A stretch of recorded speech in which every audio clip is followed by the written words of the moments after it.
estranha que já aconteceu com a minha família foi quando a minha irmã descobriu que estava namorando o nosso irmão perdido. Você provavelmente deve estar se perguntando, mas como isso aconteceu? Então, quando eu e minha irmã tínhamos cerca de 1 ano, minha mãe estava grávida de outro bebê. Ela acabou dando à luz ao meu irmão, mas eu, tendo 1 ano de idade, não entendi o que estava acontecendo.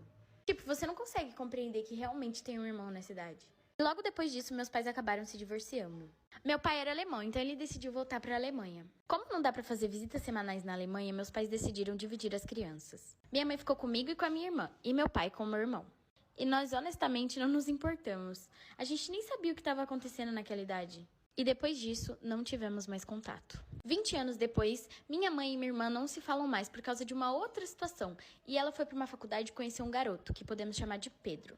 O Pedro um dia convidou minha irmã para ir ao encontro e eles acabaram namorando por 5 anos. O que a minha irmã sabia sobre a família do Pedro era que o pai dele era da Alemanha e ele faleceu. E que ele não tinha nenhum contato com a mãe dele. Ela descobriu que estava namorando. Parte 2 de como a minha irmã acabou sem querer namorando nosso irmão perdido. Durante o namoro com o Pedro por cerca de 5 anos, ela teve muitas informações sobre a vida dele. Principalmente quando ele disse que voltou para sua cidade natal para ir para a faculdade depois que seu pai faleceu na Alemanha. O pai dele nunca disse nada sobre sua mãe, então ele nunca soube o nome ou qualquer informação. Embora isso fosse um pouco parecido com a história do nosso irmão, ela simplesmente não lembrava do que aconteceu. Porque a gente era muito nova, então isso nem se passou pela nossa cabeça.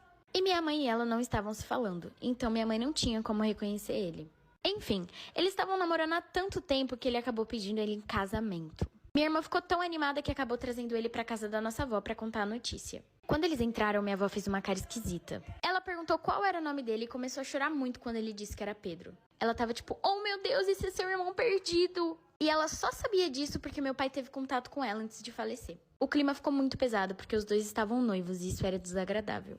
Hoje em dia minha irmã fala com a minha mãe, mas mesmo assim é muito estranho. Eu fiz todos os garotos da minha escola se apaixonarem pelo meu fake. Pra vocês entenderem toda a história, eu e minha melhor amiga decidimos criar esse fake pra testar o cara que ela tava ficando, pra ver se realmente ele era fiel a ela. Então a gente criou uma conta, achamos uma foto de uma menina bonita e começamos a postar. De começo, o cara que a minha amiga tava ficando nem deu bola, mas depois de um tempo ele começou a querer encontrar esse nosso fake. A gente inventou uma desculpa e paramos de responder ele pelo fake. Depois de um tempo, minha amiga inventou uma desculpa e terminou com ele. Mas ela esperou o tempo suficiente para ele não descobrir que o fake era nosso. E foi aí que ela teve a ideia de continuarmos com o fake e mandarmos mensagem para todos os garotos da escola. Depois de um tempo, todo mundo só falava dessa tal menina, que no caso era nossa conta fake. Todas as garotas da nossa sala só falavam mal dessa tal menina, porque nessa brincadeirinha a gente acabou destruindo alguns relacionamentos. Mas foi aí que descobriram, já posta parte 2. Parte 2 de quando eu fiz todo mundo se apaixonar pelo meu perfil fake. Todos os garotos estavam caindo perfeitamente, e toda vez que era pra marcar algum encontro, ou a gente não aparecia no local, ou a gente dava uma desculpa. E eu nem sei como, mas todo mundo caía. Até que, em um certo dia, eu e minha amiga tivemos uma briguinha super boba e ela ficou chateada comigo. Mas como era bobeira, eu não dei bola e fui dormir. No outro dia, quando eu acordei, tinha muita mensagem no meu celular, e todo mundo tinha descoberto que a conta era minha. O que eu achei muita sacanagem, porque ela me entregou e fingiu que a conta nunca foi dela. Sendo que quem teve toda essa ideia tinha sido ela. Mas enfim, ninguém mais olhava na minha cara. Eu não saía com ninguém da escola, eu tava bem isolada mesmo. Chegou ao ponto de que meus pais precisavam me obrigar a ir pra escola, porque eu só era muito, muito zoada por lá. E essa minha amiga nunca assumiu que ela também estava com a conta. Depois de um tempo, meus pais decidiram me tirar daquela escola porque eu realmente estava sofrendo sozinha. O dia que eu vi um homem em cima do meu telhado de madrugada. Tava eu lá bebendo que só peste no São João da minha cidade, em pleno ano de 2018, açucena com o rabo cheio de cachaça. Bebi tanto que o efeito da cerveja me dopou, né? Aquelas coisas. Eu digo, meu, vou é dormir. Era mais ou menos 4h30 da manhã e tava eu e minhas amigas voltando lá pra casa. Só o farelo, menino. Aí pronto, bati o banho e fui dormir. Quando pensa que não, umas 2 horas depois eu abro o olho, a peste do homem em cima do meu telhado de madrugada. Eu digo, que merda esse homem tá fazendo aí? Poxa, ele vai arrombar minha casa, quer ver? Levantei na maior agonia do mundo sem saber o que fazer. Não sabia se acordava meus pais ou falava com minha amiga, que por sinal tava apagada, mas eu decidi acordar ela, né?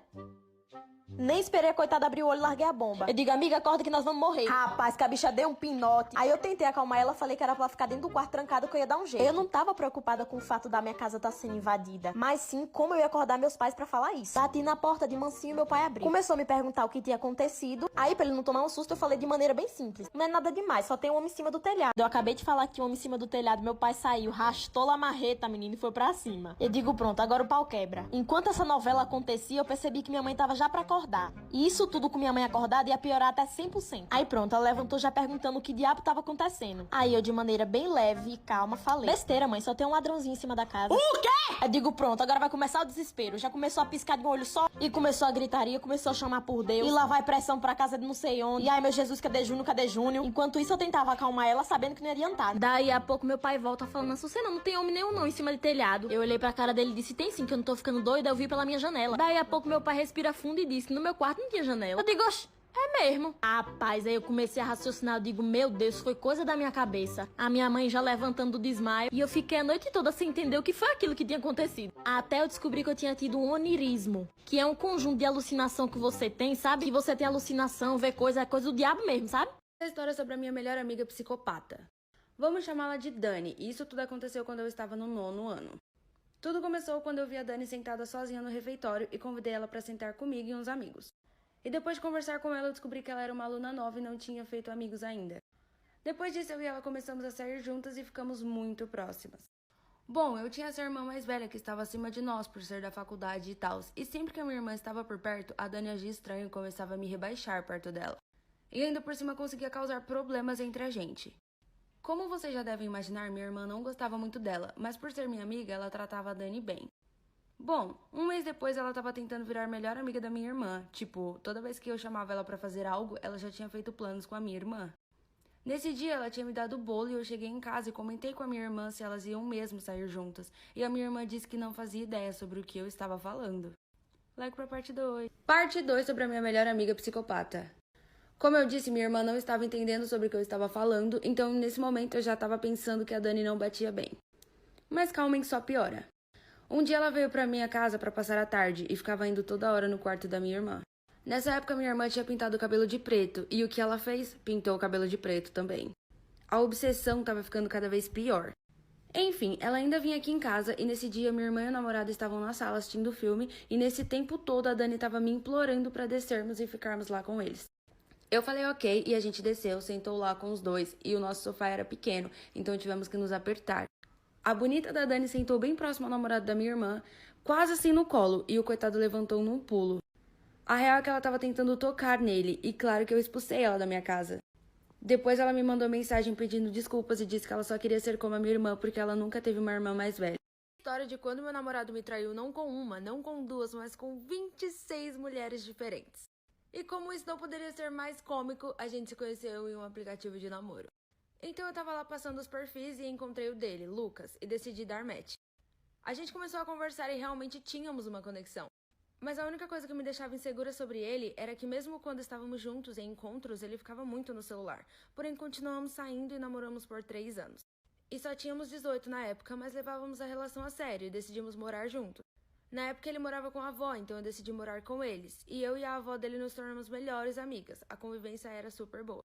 Mas teve esse dia que uma ex aleatória do Lucas apareceu e por causa disso eu e ele tivemos uma briga feia. Eu fiquei tão mal que eu decidi sair e passar uns dias com a minha mãe. Enquanto isso, eu recebi um convite no Facebook de um grupo exclusivo com 26 mulheres diferentes. Curte aí pra parte 2. Meu namorado me traiu não com uma, não com duas, mas com 26 mulheres diferentes, parte 2. Como vocês já sabem, eu recebi o convite pro tal grupo no Facebook e já tava pensando, mas que merda. Enfim, eu entrei no grupo e já de cara me encheram de perguntas e eu tive um estranho pressentimento de que tinha a ver com o Lucas. Tipo, o fato da ex dele ter aparecido do nada, as meninas no grupo querendo saber se a gente ainda estava junto, muito estranho. E eu respondi com sinceridade, falando que a gente namorava por um tempo e a maioria delas falou que também saía com ele há meses e outras disseram anos. Então, tipo, literalmente todas nós estávamos namorando esse homem.